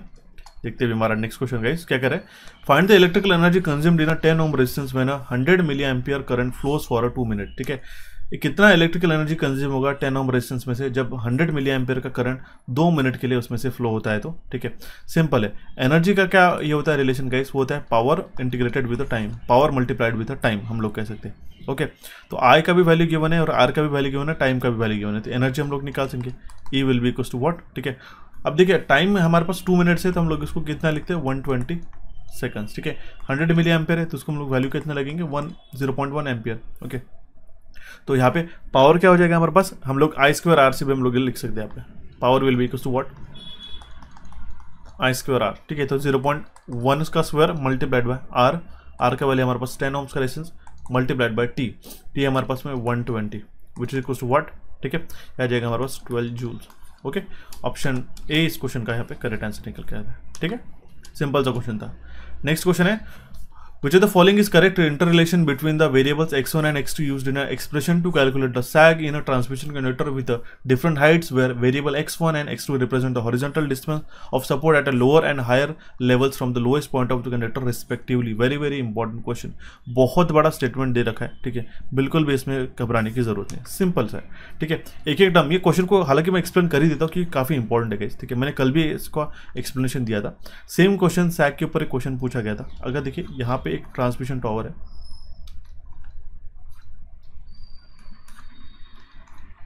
या इस तरीके से, और एक ट्रांसमिशन टावर यहाँ पे हमारे पास, will change the conductor colour, let's take this blue. Okay, यहाँ से यहाँ तक है। ठीक है, इसका जो ग्राउंड है, ग्राउंड लेवल, ठीक है, ग्राउंड लेवल आप यहाँ पे देख सकते हो। लेट्स कंसिडर दिस, ये जो 2 टावर्स है वो अनइक्वल लोकेशंस पे है, इस तरीके से, एक हाइट पे कुछ पर्टिकुलर, ये ग्राउंड लेवल हो गया। ठीक है, और एक जो है हमारे पास में एक लोअर पॉइंट पे। ओके, अब देखिए यहाँ पे कुछ पैरामीटर्स को मैं डिफाइन कर देता हूँ। ये lowest point of the conductor है, इसको हम लोग लिखते हैं ओ। ठीक है, ये एक सपोर्ट है मिनिमम, यहाँ से यहाँ तक का जो डिस्टेंस है हमारे पास में, ये हमारे पास बताया गया x1। ठीक है, और यहाँ से यहाँ तक का डिस्टेंस, इसको मैं एक्सटेंड कर देता हूँ, यहाँ से यहाँ तक का डिस्टेंस है हमारे पास में x2, मतलब इस पॉइंट से, lowest point of the conductor से और से लेके इस पॉइंट तक के। ठीक है, ये जो मैंने डिफाइन किया इज लाइक दिस। ठीक है, ये है डिस्टेंस गाइस, ठीक है। हम लोग सपोर्ट पॉइंट जो है वहाँ से लेते हैं, ध्यान दीजिएगा। ये है हमारे पास x1, ठीक है। बिल्कुल भी इस तरीके से छोटे मोटे सिली मिस्टेक्स नहीं करना है, ठीक है। यहाँ से जो पॉइंट ऑफ सपोर्ट रहता है वहाँ से लेके, पॉइंट ऑफ सपोर्ट लेता है वहाँ से लेके हमारे पास में जो मिनिमम पॉइंट है, lowest point of the conductor, ये हमारे पास x2 का वैल्यू हो गया, ओके। इसमें भी हमारे पास जो s1 और x2 सैग कहाँ पे आ रहा है, ठीक है, यहाँ पे ध्यान दीजिएगा, इस पॉइंट ऑफ सपोर्ट से, ठीक है। ये पॉइंट ऑफ सपोर्ट कौन सा हो गया, ये हमारा मान लो यहाँ पे A है, जो पॉइंट ऑफ सपोर्ट यहाँ पे B है। पॉइंट ऑफ सपोर्ट A से लेके O तक के यहाँ पे इतना जो डिस्टेंस जा रहा है गाइस, ये हमारे पास सैग 1, और इससे लेके हम लोग इसको एक्सटेंड करते हैं, यहाँ पे B से एक्सटेंड करते हैं, तो ये जो डिस्टेंस जा रहा है हमारे पास में, ये है हमारे पास में S2, क्लियर। अब देखिए यहाँ पे एक मेजॉरिटी चीज़ क्या होती है हमारे पास कि which of the following is correct interrelation between the variable x1 and x2 used in expression to calculate the sag in a transmission conductor, ठीक है। यहाँ पे क्या मतलब x1 और x2 का क्या रिलेशन है बताया गया कि जहाँ पे डिफरेंट हाइट्स पे वो हमारे पास लिखे गए transmission conductor, variable x1 and x2 क्या है रिप्रेजेंट करते हैं, x1 क्या रिप्रेजेंट करते हैं horizontal distance of support at lower and higher levels, ठीक है, from the lowest point of the conductor respectively, ठीक है। ये lowest point of the conductor ये O हो गया, ठीक है। x1 क्या है हमारे पास में लोएस्ट कंडक्टर, ये देखिए हॉरिजॉन्टल डिस्टेंस है, पॉइंट ऑफ सपोर्ट, ठीक है, ये पॉइंट ऑफ सपोर्ट हो गया हमारे पास में A, और ये हमारे पास में लोएस्ट पॉइंट हो गया हमारे पास में O तक का, ठीक है। ये आ गया हमारे पास में x1, और x2 क्या कह रहा है, ठीक है, इट रिप्रेजेंट द देखिए variable x1 and x2 represent horizontal distance of support at lower and higher point of higher level. तो हायर लेवल कौन सी होगी हमारे पास, ये होगी B, और लोअर लेवल होगी हमारे पास में O, वहाँ तक का जो डिस्टेंस है x2। इसको प्लीज़ थोड़ा सा ध्यान रखिएगा, इंपॉर्टेंट है गाइस। यहाँ से क्वेश्चन सिंपल से क्वेश्चन बनते हैं, लेकिन आपको इसमें पता होना चाहिए कि कौन सा क्या डिस्टेंस है करके, ठीक है। ये अगर इक्वल लेवल पे होते हैं हमारे पास, ठीक है, तो उसमें कोई बड़ी बात नहीं है, हम लोग डायरेक्टली आसानी से निकाल सकते हैं। अनइक्वल लेवल पे आपको बनता है, ठीक है। तो हाईएस्ट पॉइंट ऑफ कंडक्टर है B, और ये होगा हमारे पास सैग लोएस्ट पॉइंट तक, ठीक है। यहाँ से यहाँ तक के जो इस तरीके से शेप हमारा दिखाई दे रहा है, ठीक है, ये वो होता है हमारे पास में डिस्टेंस, ठीक है। ये होता है हमारे पास में ये जो टाइप ऑफ शेप दिखाई दे रहा है, ये कैटेनरी होता है, पैराबोला, तो यहाँ से भी हमें क्वेश्चन एग्जामिनेशन में बनते गए, ठीक है। x1 का डिस्टेंस हो गया लोएस्ट पॉइंट ऑफ कंडक्टर से लेके लोएस्ट पॉइंट ऑफ कंडक्टर तक, ठीक है, लोएस्ट पॉइंट ऑफ सपोर्ट से लेके लोएस्ट पॉइंट ऑफ कंडक्टर तक। और x2 का डिस्टेंस क्या हो गया, डिस्टेंस बिटवीन, ये हॉरिजॉन्टल डिस्टेंस है, ये क्या होता है हॉरिजॉन्टल डिस्टेंस है, हॉरिजॉन्टल डिस्टेंस, ठीक है। कहाँ से कहाँ तक का, lowest point of the conductor to the lowest point of support, highest point of support, ये हो गया हमारे पास में x2 की वैल्यू। यहाँ पे अगर हम लोग देखते हैं तो जो x2 का वैल्यू है ये हमारा ज़्यादा है as compare to the x1, तो हमारे ऑप्शन में कौन सा गिवन है, ठीक है, x2 is greater than the x1 that, और या फिर हम लोग लिख सकते हैं x1 is less than the x2। यहाँ पे क्या बताया, x1 is greater than, far greater than x2, गलत है, ठीक है। हम लोग यहीं पे देखने को बोलते हैं इतना डिस्टेंस कम है इससे ज़्यादा, ठीक है, तो ये गलत हो जाएगा। x1 ज़्यादा है कह रहा है, ये तो गलत ही हो जाएगा इस, और x1 x2 इक्वल है। x1 और x2 कब इक्वल रहेगी, जब दोनों भी हाइट जो रहेगी, ठीक है, वो सेम रहेगी, ठीक है। इसी के साथ एक चीज़ पता होना चाहिए गाइस, एक फॉर्मूला है, ठीक है, आई विल मेंशन, इंपॉर्टेंट है, देखिएगा। सैग का जो फॉर्मूला मैंने लास्ट टाइम सेशन में भी बताया था, S will be equals to WL² divide by 8T, WL² upon 8T। L हो गया जाती है हमारे पास लेंथ, W हो जाता है उसका वेट ऑफ द कंडक्टर, ठीक है, और T जो होता है हमारे पास में होता है टेंशन, ये होता है हमारे पास इसका टेंशन, क्लियर है। ऑप्शन सी इसका यहाँ पे हमारा करेक्ट आंसर निकल के आता है, ठीक है गाइस, काफी इंपॉर्टेंट क्वेश्चन था ये। बढ़ते हुए हमारे नेक्स्ट क्वेश्चन की ओर, क्या कह रहा है हमारे पास, which of the following statement is true about selection of the size of the units in electrical energy generation, ठीक है। इलेक्ट्रिकल एनर्जी जनरेशन से जुड़े हुए इनमें से कौन सा स्टेटमेंट सही है about the selection of the size of unit, ठीक है। क्या कह रहा है, मेजर पैरामीटर क्या है हमारा, selection of the size of the unit, ठीक है। इससे जुड़े गए स्टेटमेंट जो है 4 दिए गए, उसमें से कौन सा कथन जो है स्टेटमेंट जो है वो ट्रू है, करेक्ट है। तो पहला स्टेटमेंट करेक्ट है, the size should be selected such that the unit operates close to the load curve of the station. ऐसा नहीं कि आपको लोड कर्व, हमारे पास कैपेसिटी ज्यादा है और आपका जो कर्व है काफी कम जा रहा है। अगर हम लोग अंडर ऑपरेट भी करते गए, ठीक है, ठीक है, अंडर ऑपरेट भी करते हैं तो भी हमारे पास में काफ़ी हमारी कॉस्ट ऑफ यूनिट हमारी बढ़ जाती है, ठीक है। तो इस तरीके से साइज सिलेक्ट होना चाहिए सो दैट जो हमारा यूनिट है वो क्लोज टू लोड कर्व जो है हमारे स्टेशन का उससे ऑपरेट होना चाहिए, सो दैट कि हमारा कॉस्ट ऑफ यूनिट भी हमारी कम निकल के आती है, क्लियर है। ये आता है हमारे पास इकोनॉमिक्स ऑफ पावर जनरेशन का टॉपिक है, इसमें से 2 क्वेश्चन डेफिनेटली पूछे जाते हैं, जिसमें load factor, demand factor, diversity factor, यहाँ से फैक्टर बनते हैं। उसका सेशन मैंने यूट्यूब पे दे रखा है, अगर आपको नहीं देखा होगा तो उसकी भी लिंक आपको डिस्क्रिप्शन बॉक्स में प्रोवाइड कर देता हूँ। देखिए मैं लिंक दिखा देता हूँ आपको। इस सेशन को आप फॉलो कर सकते हो गाइस। देखिएगा यहाँ पे मैंने कुछ ही दिनों, एक साल पहले उसको अपलोड किया था, पावर जनरेशन इकोनॉमिक्स एमसीक्यूज, ठीक है। इंपॉर्टेंट जितने क्वेश्चन मैंने यहाँ पे जो लिख के रखा है वो अभी तक प्रूव हो चुका है गाइस। इस वीडियो से 2-3 प्रश्न हर एग्जामिनेशन में पूछे थे, सभी जेईई और एग्जामिनेशन के लिए। ये इकोनॉमिक्स और पावर जनरेशन का जो हमने सेशन बना के रखा है गाइस, काफ़ी इंपॉर्टेंट है, जरूर आपको इसको देखना होगा, इंपॉर्टेंट है। 1-2 क्वेश्चन तो डेफिनेटली बन ही जाते हैं, सारे टर्म्स हमने इसके अंदर कवर अप करके रखे। क्लियर है? बढ़ते हुए हमारे नेक्स्ट क्वेश्चन की ओर गाइस, ठीक है। देखिए क्या कह रहा है हमारे पास question, in electromagnetic induction the energy supplied to the circuit and a part of this supplied is spend to meet, ठीक है। इलेक्ट्रोमैग्नेटिक इंडक्शन में जो एनर्जी सप्लाई की जाती है सर्किट को, ठीक है, और उसका जो पार्ट है, कुछ हिस्सा जो है वो किसको स्पेंड करने में चला जाता है, I2R लॉसेस में गाइस। ऑप्शन डी इसका करेक्ट आंसर देता है। अगर हम लोग ये कर लेते हैं, एक हमारे पास में सोलेनोइड हम लोग फॉर्म कर लेते हैं, ये कोर हो गया, इसको हमने वाइंडिंग्स लगा दी, इसको हमने यहाँ पे सप्लाई दे दिया, ठीक है, इसको हमने सप्लाई दे दिया। तो कुछ जो पोर्शन है, ठीक है, वो हमारे पास इलेक्ट्रोमैग्नेटिज्म फॉर्म करने के लिए होता है, और कुछ जो पोर्शन है इस कंडक्टर का जो I2R लॉस होता है, I2R ड्रॉप जो होता है उसको मीट करने के लिए जाता है, वो भी इसको सप्लाई करना पड़ेगा ना, ठीक है। तो इसलिए इसका करेक्ट आंसर हमारा निकल के आता है ऑप्शन डी, ठीक है। क्लियर है? बढ़ते हुए हमारे नेक्स्ट क्वेश्चन की ओर। क्वेश्चन क्या कह रहे हैं, 3 point lighting is usually employed in a film lighting scheme which are the following does not form a part of this scheme, ठीक है। 3 पॉइंट लाइटिंग स्कीम जनरली ये फिल्म लाइटिंग स्कीम में इस्तेमाल की जाती है, तो कौन सा इसमें से पार्ट नहीं है स्कीम का, ठीक है। तो हमारे पास बाउंस लाइटिंग, ऑप्शन डी इसका करेक्ट आंसर रहता है। 3 पॉइंट लाइटिंग में हमारे पास फिल लाइटिंग आती है गाइस, ठीक है, बैक लाइटिंग है, इधर की लाइटिंग, लेकिन बाउंस लाइटिंग नहीं आती। Very very important question, please आपके नोट्स में इसको लिख के रखिएगा। इंपॉर्टेंट क्वेश्चन, नए से हम लोग फर्स्ट टाइम इस क्वेश्चन को डिस्कस कर रहे हैं, ठीक है, इस सेशन में। ओके, बढ़ते हुए हमारे नेक्स्ट क्वेश्चन की ओर। सिंपल सा क्वेश्चन है, ट्रांसफर कैरेक्टरिस्टिक्स पूछी गई जेफेड की, किसके बीच में ड्रॉ की जाती है, तो पता होना चाहिए IDSS वर्सेस VGS के बीच में वो ट्रांसफर कैरेक्टरिस्टिक्स ड्रॉ की जाती है। क्लियर है? Important, IDSS versus VGS, okay.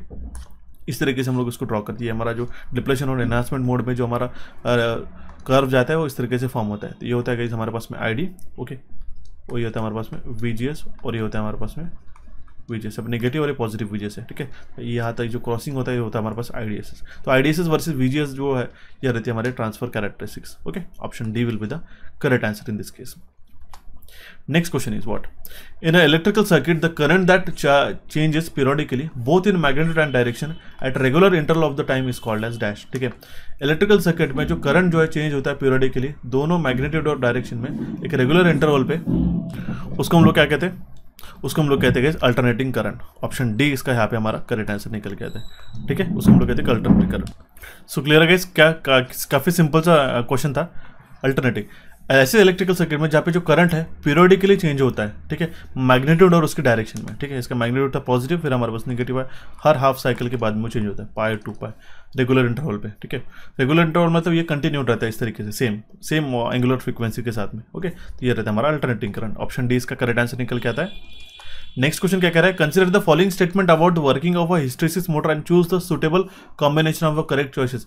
Hysteresis motor से जुड़े गए हमें स्टेटमेंट्स दिए गए 4, उसमें से स्टेटमेंट में से कौन से करेक्ट चॉइसेस है हमें पूछे गए। अब देखिए क्वेश्चन चाहे जितना बड़ा लग रहा होगा, ठीक है, पूरा आपको स्क्रीन पे क्वेश्चन ही दिख रहा होगा, लेकिन क्वेश्चन को पढ़ते हो अगर आप उसको मार्कअप करते हो तो काफ़ी आसानी से आप उसका करेक्ट आंसर मार्कअप कर सकते हो। क्लियर है? ठीक है, इसका चूज कर सकते हो। देखिएगा क्या बता रहा हूँ, फर्स्ट टाइम हमारे पास the stator of a hysteresis motor has a main winding along with an auxiliary winding. ये स्टेटमेंट क्या है, ये स्टेटमेंट हमारा करेक्ट है, ओके।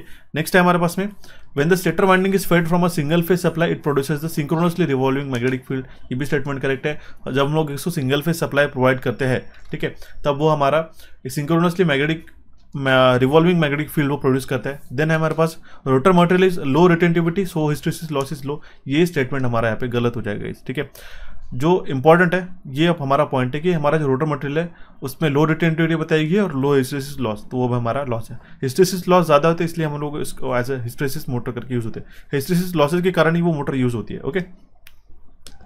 तो ये स्टेटमेंट हमारा गलत हो जाएगा। देन हमारे पास में rotor of the hysteresis motor consist of a smooth cylindrical of magnetically hard steel without winding. ये स्टेटमेंट हमारा करेक्ट है। तो करेक्ट कौन से स्टेटमेंट है, option D which is ABD are the correct options. बढ़ते हुए हमारे नेक्स्ट क्वेश्चन की ओर गाइस, देखिएगा क्या करें। A balance star connected load of 4 + J3 ohms पर phase connected to a 3-phase 230 volt phase value supply, find out the value of active power। Active power निकालने के लिए बोला गया गाइस, ठीक है। सिंपल सा क्वेश्चन है, Z का वैल्यू गिवन है which is equal to 4 + J3 ohm। Again आपको पोलर और रेक्टेंगुलर की बात पूछी गई है, ओके। cos फाई का वैल्यू हम लोग इससे आसानी से निकाल सकते हैं। cos फाई का वैल्यू कितना रहेगा, ठीक है, R/Z Z, R by Z. Z को भी हम लोग किस तरीके से निकालेंगे, R divide by under root of R square plus X square. Okay, R square plus X square, क्योंकि आर यहाँ पे बताया गया और एक्स भी हमारे पास वैल्यू गिवन है। वैल्यूज हमारे पास कितने हैं, 4 ohms divide by under root of 4 square plus 3 square. ठीक है, क्या हो जाएगा, 4 डिवाइड बाय 4 का स्क्वायर हम लोग क्या लिखेंगे यहाँ पे 16 गाइस। ठीक है, और 3 का स्क्वायर हम लोग क्या लिखेंगे यहाँ पे 9। क्लियर है, 16 प्लस 9 यहाँ पे आ जाएगा 25। 25 क्या होता है हमारे पास में, अंडर रूट ऑफ 25 मतलब 5। इसमें वैल्यू कितनी आ जाएगी 0.8। ठीक है, cos 5 की जो वैल्यू चलो हमारी निकल के आ गई। ठीक है, अभी हमें क्या करना पड़ेगा, फेज करंट का वैल्यू जो है वो हमें निकालना पड़ेगा, सो दैट हम लोग उससे एक्टिव पावर निकाल पाएंगे। ठीक है, IP कितना हो जाएगा हमारा, ठीक है, ये रहेगा हमारे पास VP बाय Z। ठीक है, ये हो जाएगा हमारे पास VP by Z which is equal to what, 230 divide by Z। ठीक है, Z का वैल्यू कितना है हमारे पास में 4 प्लस J3 ओम्स है, जिससे हमने उसका मैग्नीट्यूड निकाल लिया। देखिए यहाँ पे जो Z का वैल्यू निकाला यही तो था हमारा 5, तो हम लोग इसको डायरेक्टली यहाँ पे 5 सब्स्टिट्यूट कर सकते हैं, क्योंकि हमने डायरेक्टली मैग्नीट्यूड तो निकाल ही लिया गाइस।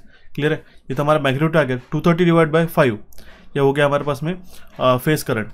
ठीक है, इसको हम लोग एज इट इज ही रख लेते गाइस। पावर निकालेंगे, पावर क्या होगा हमारे पास 3Vp। ठीक है, स्टार कनेक्टेड लोड है। ठीक है, स्टार कनेक्टेड लोड है तो क्या हो जाएगा 3Vp into IP into cos of काय।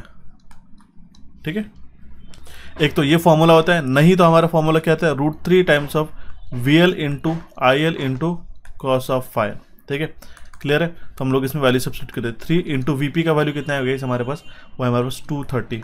ठीक है, मल्टीप्लाइड बाय IP का वैल्यू है 230 divide by 5 into cos phi का वैल्यू है 0.8। ठीक है, तो इस कंप्लीट इक्वेशन को सॉल्व करने के बाद हमारे पास जो वैल्यू निकल के आता है वो आता है हमारे पास 25.4 किलोवाट। इसको जरूर अटेम्प्ट कीजिएगा, इसमें मैथमेटिकल कैलकुलेशन में टाइम स्पेंड नहीं करता हूँ। ठीक है, वैल्यू निकल के आता है इसका हमारा 25.4 किलोवाट इटसेल्फ। ठीक है, क्लियर है, काफी सिंपल सा क्वेश्चन था, लेकिन इसके लिए कुछ आपको बेसिक टर्मिनोलॉजीज, आपको किस तरीके से पावर फैक्टर निकालना, किस तरीके से कन्वर्ट करना है एंगुलर टू रेक्टेंगुलर को, ये आपको आना जरूरी होता है। ऑप्शन डी इसका करेक्ट आंसर आता है। देखिए, ये चाहे जितना सिंपल आपको लगे क्यों ना, अगर आपके 5 से 6 क्वेश्चन भी अगर आपको सिंपल गलत हो जाते तो भी आपका सिलेक्शन नहीं होता है, इसलिए आपको बेसिक से ही आपको अच्छी तरीके से तैयारी करके जानी होती है। क्लियर है, बढ़ते हुए हमारे नेक्स्ट क्वेश्चन की ओर का देखिएगा क्या कह रहा है, which of the following statement is not correct about active power in an AC circuit. इनमें से कौन सा स्टेटमेंट एक्टिव पावर से जुड़ा हुआ है AC सर्किट में वो करेक्ट नहीं है बोला गया।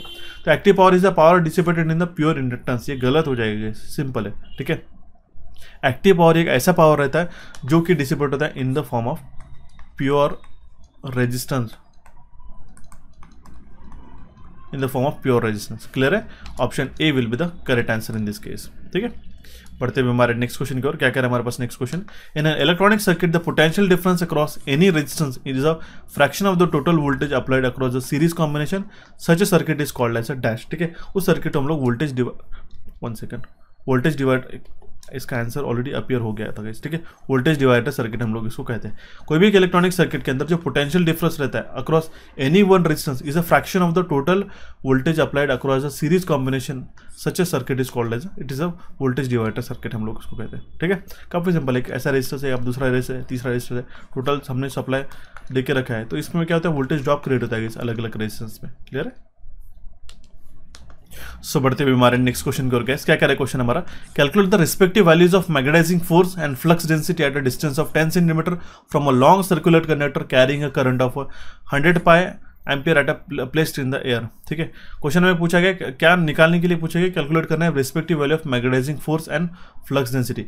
मैग्नेटाइजिंग फोर्स भी निकालना है, फ्लक्स डेंसिटी भी निकालना है। देखिए, मैग्नेटाइजिंग फोर्स जिसको हम लोग कौन से लेटर से डिफाइन करते हैं, H, इसका फॉर्मूला क्या होता है I divide by 2 pi D। Okay, ये हो गया। डी जो होता है हमारे पास डिस्टेंस होता है ना कि डायमीटर गाइस। ओके, ए जो होता है ये होता है, देखिए ये बेसिकली इट इज 2 पाई 2। ठीक है, एंड आई जो होता है वो होता है हमारा पास करंट। ठीक है, अब देखिएगा फ्लक्स डेंसिटी हम लोग कौन से लेटर से डिफाइन करते हैं, बी। ये क्या होता है हमारे पास μ0 इंटू μr। ठीक है, μr इंटू H। ठीक है, ये हमारे पास फ्लक्स डेंसिटी होती है, दोनों पे फॉर्मूले से हम लोग निकाल सकते हैं। ठीक है, इसमें से भी जो हमारा μ0 होता है ये होता है हमारे पास एब्सोल्यूट परमेबिलिटी। देखिए, permittivity is different, permeability is different. ठीक है, μ0 इज परमेबिलिटी, μr है हमारा रिलेटिव परमेबिलिटी हो गया। ठीक है, आई की वैल्यू गिवन है 10, डी की वैल्यू गिवन है, जिससे हम लोग H का वैल्यू निकाल सकते हैं। ठीक है, H क्या हो जाएगा, आई का वैल्यू कितना है हमारे पास में 100 पाई डिवाइडेड बाय, ठीक है, यहाँ पे गिवन है carrying current of 100 pi divide by 2 pi into D. Distance है 10 सेंटीमीटर, इसको मेरे को मीटर में कन्वर्ट करना पड़ेगा, ठीक है, ओके, इंटू 10 इंटू 10⁻⁻2 से हम लोग इसको मल्टीप्लाई कर दें, ठीक है। इससे हमारा एच का जो वैल्यू निकल के आता है, यह था हमारे पास 500 एम्पियर टर्न पर मीटर, ठीक है। ये एक तो हमारे पास वैल्यू निकल के आएगा, तो डायरेक्टली आंसर हम लोग मार्क कर सकते हैं ऑप्शन सी, अगले वैल्यू को नहीं सॉल्व किए पर, ठीक है। लेकिन यहाँ पे क्या बताया गया, placed in an air, placed in an air, ठीक है। तो एयर के लिए आपको म्यू आर रिलेटिव परमेबिलिटी का जो वैल्यू है, ठीक है, वो कितना रहता है 1, ठीक है। मेरा रिलेटिव परमेबिलिटी का वैल्यू कितना रहता है 1, तो बी का जो वैल्यू हमारा कितना रहेगा गाइस, ठीक है। अगर म्यू आर का वैल्यू है तो म्यू जीरो का वैल्यू कितना रहेगा 4 पाई, एयर का कितना रहता है, देखिए एयर के लिए म्यू आर का वैल्यू कितना 1 रहेगा, तो ये जो म्यू जीरो है, म्यू जीरो जो एब्सोल्यूट परमेबिलिटी वो कितनी रहती है, वो रहती है 4 पाई इंटू 10⁻⁻7 रहती है, ठीक है। मल्टीप्लाई हम लोग करेंगे 1 से, मल्टीप्लाई जो हमारा व्यू आ रहा है मल्टीप्लाई करेंगे हम लोग एच से, ठीक है। इसको हम लोग 500 से मल्टीप्लाई करते हैं, चाहे जितनी वैल्यू है जो हमारे पास आंसर हमारा करेक्ट निकल के आ गया, ठीक है। इसका आंसर निकल के आता है 4.28 मल्टीप्लाइड बाई 10⁻⁻4 एम्पियर टर्न पर मीटर, ठीक है। क्लियर हो चुका, ऑप्शन सी इसका यहाँ पे हमारा करेक्ट आंसर था, ठीक है। इस तरीके से क्वेश्चन आपको फॉर्मूला बेस्ड पूछे गए थे, सिंपल फॉर्मूला बेस्ड क्वेश्चन पूछे गए, जरूर ध्यान दीजिएगा इन सारे फॉर्मूलेस के ऊपर। क्लियर है, बढ़ते हुए हमारे नेक्स्ट क्वेश्चन का, सब हम लोग बढ़ते हैं हमारे नेक्स्ट क्वेश्चन की ओर गाइस। क्या कह रहा है हमारे पास question, find the estimated current taken by the primary side if a single phase transformer with a voltage ratio of 440/110 volt takes at a no load current of 5 ampere at a power factor 0.2 power factor lagging and a secondary supply is a current of 120 ampere at a power factor of 0.8 lagging given that the cos 41 degree is equals to 0.748, ठीक है। ये सारी values बताएगी। अब आपको पता होना चाहिए I1 का जो वैल्यू है, हमें प्राइमरी करंट किस तरीके से निकालेंगे, I0 प्लस I2 डैश, ठीक है, I2 डैश, ठीक है, जो हम लोग रेफर्ड करते हैं सेकेंडरी टू प्राइमरी में, ओके। तो इस तरीके से हम लोग आसानी से निकाल सकते हैं, या फिर हम लोग इसको और डिफाइन करेंगे तो यहाँ क्या हो जाएगा I0 प्लस, ठीक है, N2 divide by N1 transformation ratio का स्क्वायर, ठीक है, sorry not square, transformation ratio multiplied by I2, okay. इस तरीके से हम लोग इसको आसानी से निकाल सकते हैं, ओके। तो देखिए गाइस हमारे पास में क्या है, I0 का वैल्यू बताया गया, ठीक है, I0 का वैल्यू बताया 5 एम्पियर है at 0.2 power factor lagging, 5 ampere, ठीक है, 5 एम्पियर है 0.2 पावर फैक्टर लैगिंग पे। तो हम लोग उसको किस तरीके से निकालेंगे, लिखेंगे 5 at an angle of -78.46 degree. And जो दूसरी वैल्यू हमारे पास बताई गई है, ठीक है, जो दूसरी वैल्यू हमारे पास है वो है हमारे पास में I2 का, ठीक है, 30 एम्पियर्स का उसका मैग्नीट्यूड है, सॉरी उसका जो सेकेंडरी सप्लाई से करंट यहाँ पे बताया गया 120 एम्पियर, 120 एम्पियर का उसका मैग्नीट्यूड है, ओके। और पावर फैक्टर कितना है हमारे पास में 0.8 लैगिंग बताया गया है, ओके। तो इसका हमारे पास पोलर में हम लोग किस तरीके से लिखेंगे 120 at an angle of -36.54 degree, okay, ठीक है। तो दोनों वैल्यूज आ चुके हैं हमारे पास I0 और I2 की, ओके। उससे हम लोग I1 का वैल्यू निकालेंगे, I1 यहाँ पे इस फॉर्मूला में हम लोग वैल्यू सब्स्टिट्यूट करके, let me change the colour, यहाँ पे आ जाए I1। और ये पहली बात, तो अगर आपको न्यूमेरिकल में डिफिकल्टीज आती है, एग्जामिनेशन में टाइम कम जा रहा है, तो प्लीज़ इस चक्कर में मत रहिएगा कि आपको न्यूमेरिकल अटेम्प्ट ही करना है। अगर आपको टाइम बहुत कंज्यूम हो रहा है, अगर आप में से प्रोफिशिएंसी नहीं है तो उसको स्किप आउट भी कर सकते हो और बाकी थ्योरी क्वेश्चंस को आप अटेम्प्ट कर सकते हो, ठीक है। ऐसा जरूरी नहीं रहता, आपको स्मार्टली अप्रोच रखना रहता है एग्जामिनेशन में, ठीक है। अगर आता है आपको, क्योंकि होता है कि अगर आपको इवन इफ की फॉर्मूलाज पता है, सब पता है, कैलकुलेशन में काफ़ी आपका समय व्यतीत हो जाता है, तो उसको बेटर है अवॉइड कीजिएगा। एक स्मार्ट मूव में आपको बताता हूँ, ऐसा नहीं कि आपको न्यूमेरिकल्स करने नहीं है, जब आपको सर्किट वगैरह के होते हैं तो आप कर ही सकते हो, लेकिन इस तरीके के न्यूमेरिकल्स को टाइम कंज्यूमिंग जो होते हैं, ठीक है। 5 एट एंगल ऑफ -78.46, ठीक है, प्लस 0.25 मल्टीप्लाइड बाय, हम लोग इसको ये करेंगे 120 at an angle of -36.54 degree. Clear है यहाँ तक के, ओके। तो इसका जो वैल्यू निकल के आता है हमारे पास में वो क्या आएगा 5 at an angle of -78.46 plus 0.25 से इसको अगर हम क्रॉस मल्टीप्लाई करते हैं तो यहाँ पे आ जाएगा 30 at an angle of minus, इसको एंगल को मल्टीप्लाई नहीं होता, एंगल एज इट इज रहता है 36.54 डिग्री। रेक्टेंगुलर टू पोलर वाला सेशन है, जरूर जाके देखिएगा गाइस, काफ़ी इंपॉर्टेंट है, ओके। अब देखिए गाइस यहाँ पे जो हमारे पास में पोलर में वैल्यूज गिवन है, इसको हमें रेक्टेंगुलर में कन्वर्ट करना रहता है, क्योंकि पोलर में हम लोग डायरेक्टली एडिशन नहीं करते। इसको रेक्टेंगुलर में कन्वर्ट करने के बाद इसका वैल्यू कितना आता है 1 - j5, या फिर हम लोग कह सकते हैं 4.89 4.89 प्लस इसको हम लोग कन्वर्ट करते तो हमारे पास वैल्यू निकल गए थे 24 माइनस J18, ठीक है। इसको कंप्लीटली सॉल्व कर लेते तो हमारे पास जो I1 का वैल्यू निकल के आएगा गाइस वो रहेगा हमारे पास अंडर रूट ऑफ 1150, ठीक है। I1 का तो हमारे पास ऑप्शन डी में गिवन है 1149.40, ठीक है। तो अप्रोक्सीमेट हमने वैल्यूज लिया, you can take as a 1149.4 itself, ठीक है। तो ये जो होता है यहाँ पे मेजॉरिटी एक चीज़ है कि आपको फॉर्मूलाज तो पता होते हैं, लेकिन इंपॉर्टेंट है कि आपको यहाँ पे मैथमेटिकल कैलकुलेशन क्लियरली कर देना चाहिए। इसमें अगर आपको काफ़ी समय व्यतीत हो रहा होगा, ठीक है, तो आप इसको स्किप करना मैं रिकमेंड करूँगा, क्योंकि इसमें काफ़ी बार इसमें 5-5, 10-10 मिनट भी लग जाते हैं स्टूडेंट्स को, ओके। और उसके बावजूद भी अगर आपका आंसर नहीं आता तो आपके पूरा समय वेस्ट हो जाता है, ओके। बढ़ते हुए हमारे नेक्स्ट क्वेश्चन की ओर, देखिए क्या कह रहा है हमारे पास। Which the following statement is not correct about the significance of a stationary armature alternator. मैंने आपको 2 क्वेश्चन एक ही एग्जामिनेशन में पूछे गए स्टेशनरी आर्मेचर अल्टरनेटर का, मैंने आपको स्टार्टिंग में भी बताया था, देखा जाए तो, ठीक है, कि क्यों हम लोग आर्मेचर को स्टेशनरी रखते हैं, फील्ड को रोटेटिंग रखते हैं। तो यहाँ पे कौन सा करेक्ट नहीं है बताया गया है, तो इसमें से करेक्ट आंसर हमारा ऑप्शन है output current can be easily taken from the rotor winding, ठीक है। क्या बताया गया है, significance of stationary armature conductor, ठीक है, आर्मेचर कंडक्टर को स्टेशनरी रखने में इसमें से कौन सा स्टेटमेंट करेक्ट नहीं बताया गया। Output can be directly taken from the rotor winding, rotor winding से लेते हैं क्या नहीं, रोटर वाइंडिंग पे तो फील्ड होता है, ठीक है, यहाँ पे प्लस माइनस हम लोग लगाते हैं, ठीक है। ये हमारा जो आउटपुट है हम लोग स्टेटर वाइंडिंग से लेते हैं, इसलिए हमारा स्टेटमेंट करेक्ट इनकरेक्ट हो जाएगा हमारा ऑप्शन ए। क्लियर है। बढ़ते हुए हमारे नेक्स्ट क्वेश्चन की ओर। In an electrical network, if the quantity of a source is controlled by another voltage or current present in the circuit, then such a source is called as a dependent sources, ठीक है। 4 तरीके के dependent sources होते गए, ठीक है।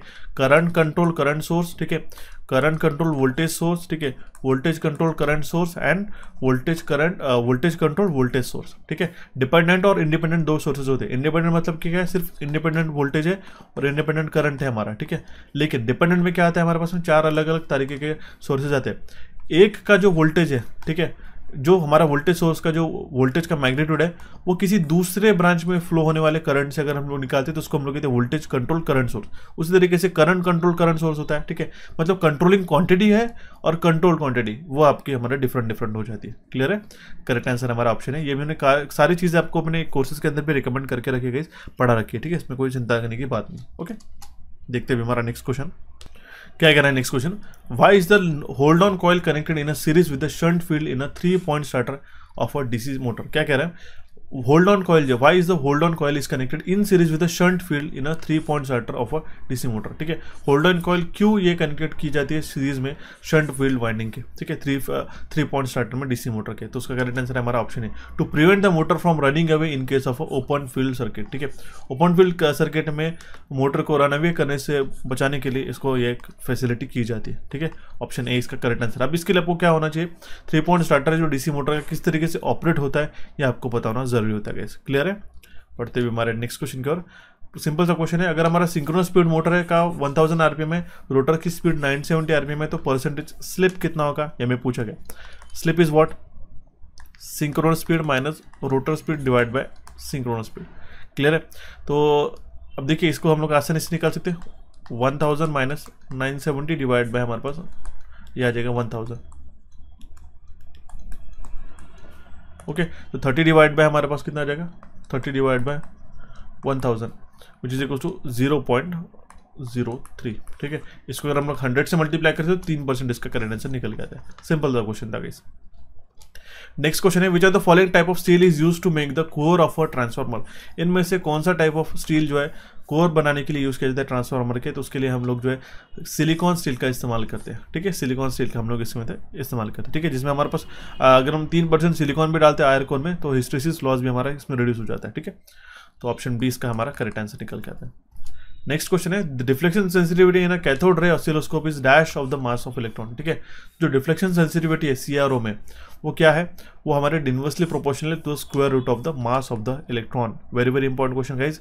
CRO को please आप मिस मत कीजिएगा। अगर आप चाहते हो तो सीआरओ का एक सेपरेट सेशन में प्रोवाइड कर दूंगा, कंप्लीट डिटेल से आपको मैं इसके अंदर एक्सप्लेन करा दूंगा, ठीक है। वेरी वेरी इंपॉर्टेंट क्वेश्चन था गाइस, ठीक है। ऑप्शन ए इसका करेक्ट आंसर है। बढ़ते हुए हमारे नेक्स्ट क्वेश्चन की ओर। क्वेश्चन क्या कह रहा है, the Norton's equivalent current between the low terminal A B will be what, ठीक है। नॉर्टन्स इक्विवेलेंट ए और बी में क्या रहेगा हमें क्वेश्चन में पूछा गया, ठीक है।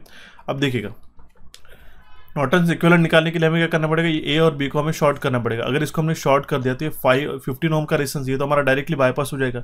ओके, तो हमारा जो यहाँ पे पैरेलल में 5 ओम और 5 ओम हमारे पैरेलल में आ जाएगा। ठीक है, तो आई एन का वैल्यू कितना रहेगा, I N will be supply current कितना है हमारे पास 10 एम्पियर है, 10 ampere multiplied by 5 divide by 5 + 5। ठीक है, यहाँ पे आ जाएगा 10 × 5 divide by 10 which is equals to 5 ampere.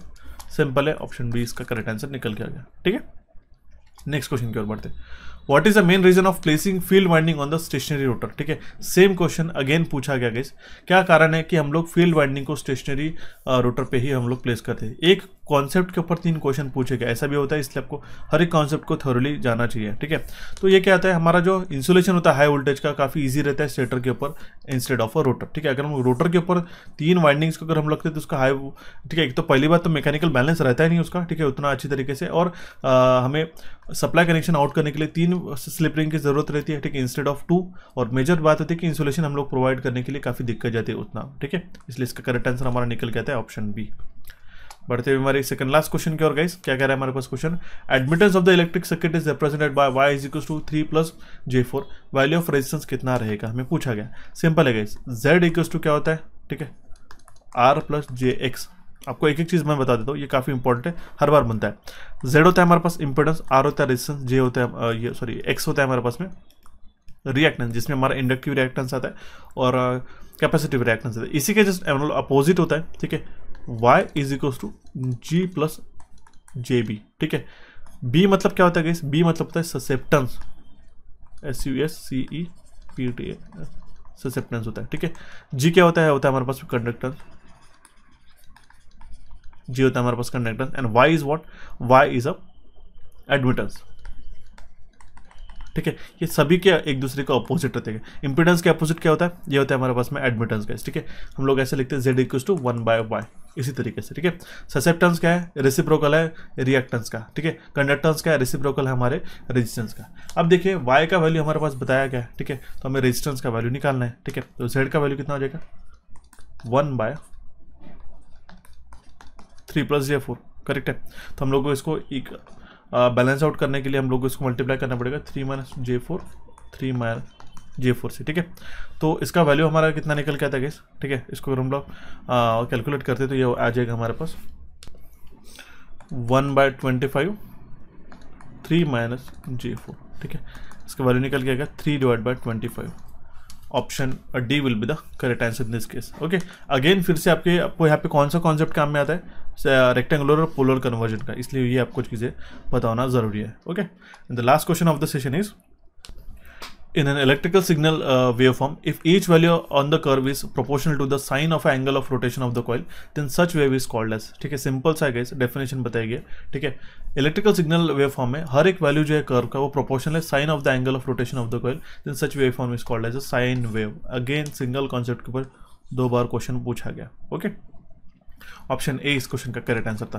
तो ये था गाइस हमारे कंप्लीट 100 क्वेश्चन, हमारे जो फर्स्ट शिफ्ट थी, अब हम लोग कहेंगे जो हमारा पहला पेपर हुआ था 9 तारीख को, उसका हमने कंप्लीटली एनालिसिस कर दिया। सेशन कैसा लगा जरूर मुझे कमेंट बॉक्स के माध्यम से कमेंट करके बताइएगा। ठीक है, अगर आपको सुपर एमसीक्यू कोर्स ज्वाइन करना होगा SSC JEE 2024 के लिए, तो आप हमारे चैनल इलेक्ट्रिकल इंजीनियरिंग एमसीक्यूज और कोचिफाई को आप एप्लीकेशन को डाउनलोड कर सकते हो। एक कूपन कोड का जरूर इस्तेमाल कीजिएगा SSC 50, इसके बाद आपको सिर्फ 500 रुपीज़ में पूरे साल भर के लिए आपको कोर्स का एक्सेस मिल सकता है। ठीक है, आपको आज का सेशन कैसा लगा जरूर मुझे कमेंट बॉक्स के माध्यम से कमेंट करके बताइएगा। हमारे चैनल कोचिफाई और इलेक्ट्रिकल इंजीनियरिंग एमसीक्यूज को यहाँ पे आप क्लिक करके सब्सक्राइब कर सकते हो। टेलीग्राम चैनल से जुड़े रहेगा सो दैट इंपॉर्टेंट अपडेट आपको टाइम टू टाइम मिलते रहे।